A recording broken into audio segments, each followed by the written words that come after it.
Hi, everyone. Welcome. My name is Rita Egidio. This is Dream Warriors podcast. And Cherie, how do you say Cherie? Okay, Cherie is here with me, and we are going to have a beautiful chat. She's an author and many other things. And I want you, my dear, to take the microphone and unapologetic advertise yourself. This is Dream Warriors podcast. I'm your host, and I always bring you the best on the market as coaches, mentors, and healers. So, Cherie, welcome. Please take the microphone and tell us more about you. Thank you. I'm so happy to be here. I really appreciate this. My name is Cherie Faus-Smith. I'm an author, a speaker, and a midlife coach. I am also a 3-time domestic abuse survivor. I am also a cancer survivor, and I also live with an anxiety disorder. Oh, so for me too. Having really. So for me, it's really about helping women step out of their comfort zones, live unapologetically. When you're in midlife, we're feeling invisible and irrelevant, and our kids are out of the house, and what the heck do we do with our lives now? And with me going through the abuse, I feel that I was hidden and talked down to and made feel less than. And now I'm older and wiser and here to just share with other women that it's okay to use our voice. It's how to find our voice. It's how to just really live in this world the best way that we can be and have fun and joy around all of it. Beautiful. So, what kind of offers do you have? What kind of work do you do with women? I have been helping women over 50 really redefine what this looks like in midlife, because we have taken care of everybody else for all these years, and now it's time to take care of ourselves. And what does that look like? It is trying new things. It's going paddleboarding, or it's taking a trip into a castle by ourselves, finding what we like to do. Because once we feel empowered in our own bodies, then we can give back to those we love instead of feeling attached and codependent to our spouse, our partner, our children. Because once we feel confident in who we are, we can go about in this world and giving back to other people. I took a year off motherhood this year, and for many mental health reasons. And I found out then I can be a better mom now than I will be back to Europe, than I will ever be in my life before. Because we have a tendency to give, but then it comes a certain resentment about, you need to love me, you need to be there for me, and they have their life. They are not our property. They live, they enjoy, and they say bye. And then I have a kid who's 22, and it's for 4 years out of home for different reasons, and we don't have good contact. And that was my first kid, and I was 19, and I'm 41 now. So the feeling of, I didn't want to have kids because I had no mom, or my mom died very early, and it was a very selfish reason for creating a family. But when I found out they have their own thoughts and their own things, and they are not going to be there for you as you wish, and it's not their job to make you happy. It was taking the rug out of my, I fall on the ground. I said, okay, so what is all about? How can we give if we don't have? Right? Yes. And you said it perfectly, that our children grow up and they have their own lives. Where does that leave us? And you taking that time to realize that it's important for you to ground yourself again, find yourself again, enjoying yourself again, because our children should not be our entire lives. My son's 26. He just proposed to his girlfriend, and now congratulations, mommy. Thank you. And I have to step back from that. He moved out almost 2 years ago, and he lives an hour and a half away from us. So it's not like we can just go over and have dinner together. But I told him the importance was he decided to move in with his girlfriend. They needed to find who they are together. And I had to step back as a mom. I was here to listen. I was here to support. But it was my time to shine. It was my time now to find Cherie. It was my time to reconnect with my spouse, have friends, go out to dinner, have all of those things. And I think that we end up having a better relationship with our children when they're not codependent on us and vice versa. You know, we've done our job. You know, they're children, they're adults, and they're going to do their thing. But finding out what we like is really important. Yeah, because let's be honest, they are going to be here for many other years. They will have their own kids, probably, or not. And we still have a lot of years to be alive. So what are we going to do? We are going to enjoy it. At least I am going to find what I want, what I like, what food do I want to buy for myself alone without being the food they buy for the family. What kind of desserts do I eat? Stop eating the rest of the food that someone else did not want to eat, you know? What is your why? Why you start all of this? Oh, for so many reasons.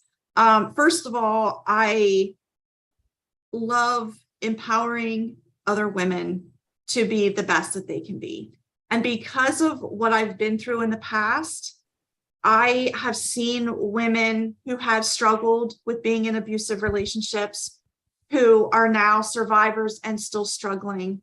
And we're at this age where if we've been through that, we're already lost. And now we're even more, you know, we don't know where to go from here.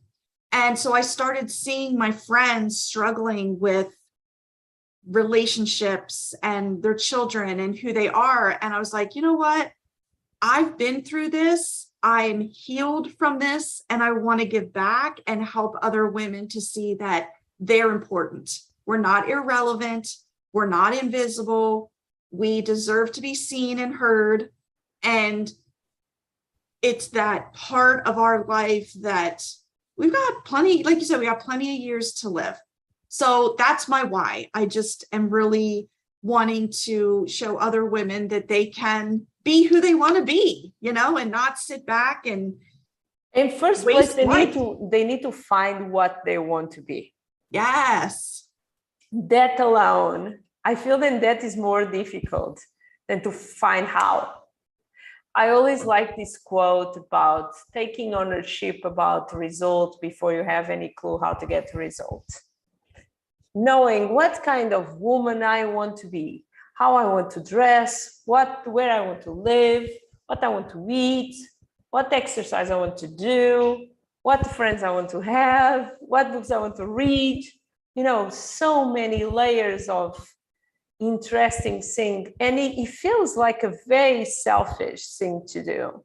But the point is, how can I teach happiness? Because when our kids come to us, they want us to give them support so they short the pain or they get more happy.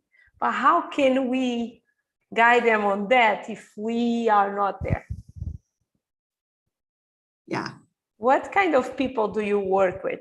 Who's your tribe? There are women who don't have confidence right now, and they have low self-esteem, and they're looking for a way to find that joy and happiness in their lives and to find that spark again with themselves, with their partner, with friends. And you're right, like once we're depleted, how do we find that happiness and joy? And it is helping women to figure out, what do they like to do? You know, you made it, your point was so spot on of, what do I like to eat? What dessert? What do I want to wear? Because we just become so used to taking care of all the other needs, we don't know what we want. My husband asked me one time, what's your favorite food? I can't tell you. And about like, I don't know, but moms who are moms early and have teenagers and special boys, it's a lot about, oh, mom, you cannot dress that. It's a lot of judgment. You cannot look like that. Mom, you cannot have that short dress. And I found myself dressing as a guy. And I did need to say, oh, well, hold on, because I understand I'm not 20, but I deserve some cool clothes. I don't know. Did you ever had an episode like, Mom, don't dress that? It's so funny you say that. And I think it's a boy thing. It's an embarrassment. You know, if we dress sexy, their friends will say something. Yes, yes. But, you know, we deserve to feel sexy in whatever we wear. And I actually had this conversation with my son because he follows my social media. And I said, as my business is shifting towards helping women feel confident and sexy over 50, my content is going to be a little more racy than what you're used to. So you may want to unfollow your mom, because these are things you may not want to see about your mom or hear about your mom, but these are real life things that women are going through. Like women deserve multiple orgasms. Yes. Yes. You know, so it's like those types of things. It's like, boy, go, you know?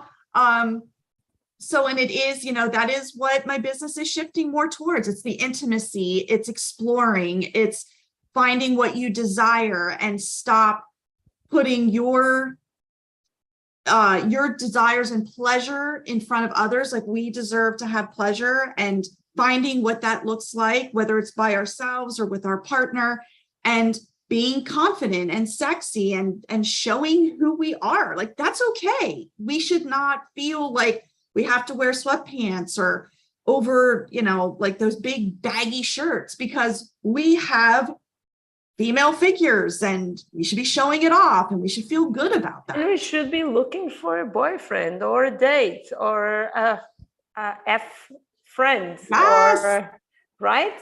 Or yes. a cuddling friend. Or it's just like, I love the idea that women with 50 and 60 and 70 can have orgasms, and we'll have orgasms. Please God, let's talk about that, right? Because I don't know, but I feel that my last orgasm is when I'm 40. The rest of my life without, I will be very sad. True. Right? I don't know, but we grow up thinking that our grandmas will never do that. At least I grew up in a country, or I grew up in Africa, but from Portuguese country is very Catholic. No way. And some years ago, like almost 10 years ago, I had a sex shop online, and my grandma was working with me. And so on the mornings, my dear Dona Elena is her name, Elena, and she was there packing dildos. And it was like a really funny thing to see, because she was that person who never talked about sex, but then she see me in my business and she's packing with me lube and, you know, you name it, and things that I even did not know how to use it. And it was probably one of the most funny things I could ever say, because I saw the funny face she had in her face. And let's talk about sex. Women need to keep taking care of their own pleasure. What is your opinion about it? I agree 100%. And I think too, the older we get, there's physical things that happen to women as we get older. And sometimes it's harder to get to the point of orgasm. You need help, you need assistance, but it is about asking for what we want, asking for what we desire, and not being afraid to speak up about it. Because if we don't, we're going to miss out. And so even, my husband and I starting to have these conversations about, I deserve this. This is what I want. This is how I want to be touched. Because that is something that I was talking in the other day. Like, I grew up with everyone saying that women have headaches, but men after 40, many of them are not so available for sex. Has you believe there will be for the rest of their life, like there will be that macho man viral who is always available for having intercourse. And in reality, it's not like that. And especially on this time, I feel that men are really stressed. They are not so into that. So I was like, can we go back to the headache story and tell them now men are having headaches? Yes. And I think that, the older the men get too, it's also more difficult.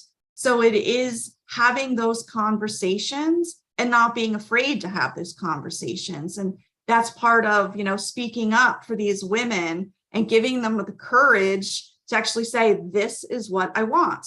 And if you think about it, men can't read our minds. They don't know what we want. They just think, oh, hey, yeah, I'm ready to go. Well, yeah. I'm not.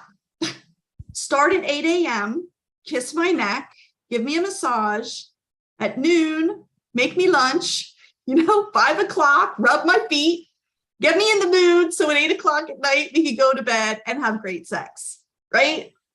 It's that way with women. And I don't think men understand that. They're ready to go. And I think women just end up going when they are ready to go. They are ready to go when they are ready to go. Yes. Because sometimes they are not ready to go. Right. Yeah. What kind of offers do you have? How can people work with you? So right now I'm working on some offers. So there's nothing out there quite yet, but they can find me if they just search Feisty Coaching. I'll pop up on Instagram and Facebook and TikTok. I love to do TikTok dances and be silly and goofy because it's just all part of joy and happiness and having fun. So just look for me there. How they look for you? Give the name. So it's spell it. Feisty Coaching. F as in Frank, E-I-S as in Sally, T as in Tom, Y, coaching, and it'll pop up. Nice. What is next for you? Oh my gosh, I'm creating a course for women. Right now, the name is Confidently Sexy for Women Over 50. And it's going to be talking about how we can be confident at this age. And we're going to talk about pleasure. We're going to talk about dressing sexy in the bedroom. What does that look like? How to have these conversations and just really tapping into who we are as women and having fun with it. Very nice. Tell me a dream that you achieved already on your life. I found the man of my dreams after being in abusive relationships. Yeah. That is a lot of self-love between. Yes. Okay. And a dream you want to achieve? Oh, I want to change 1 million women's lives. Beautiful. I want to show women that they're beautiful and special and they can achieve anything they want. And a quote. Oh, there's a quote that I like and I can't think exactly how it goes, but it's one about butterflies and something to do with if things didn't change. I think it's like something about butterflies, about change. I don't remember it, but it's one of my favorite quotes. If you look it up, it's just a cute little quote. But, you know, I feel that that quote is special to me because I have gone through that change as a butterfly. I was this little cocoon after all the abuse, and I just started spreading my wings. A beautiful and here I am. butterfly. Yes. A message for your younger self when you needed one. Oh, that's a good one. I would have told my younger self that you deserve so much more than you think you do. Beautiful. And why should people see or listen to this podcast where I'm here with you? Oh my gosh, because we're talking about pleasure, ladies. We're talking about loving ourselves and having fun and finding joy and just being women, right? Like, I think that we need to find our tribe and see who we connect with, because it's a lonely road when you're out there searching and you're lost. Beautiful. Yeah, thank you. Thank you so much. It was so You're beautiful. welcome. I'm going to say bye to all people listen to us, and I'm going to say bye to you properly. And I have a present for you. And guys, thank you so much for being here with us. Sex pleasure is one of my favorite subjects. And sex pleasure after 50 is my next favorite subject, because I'm going in that direction, I hope. And I'm really into, wow, what is coming for me. Thank you so much. Don't forget to live your dreams and make it happen. Don't forget to subscribe, to like, to share, and tell me who I should invite next. It was a pleasure to be here with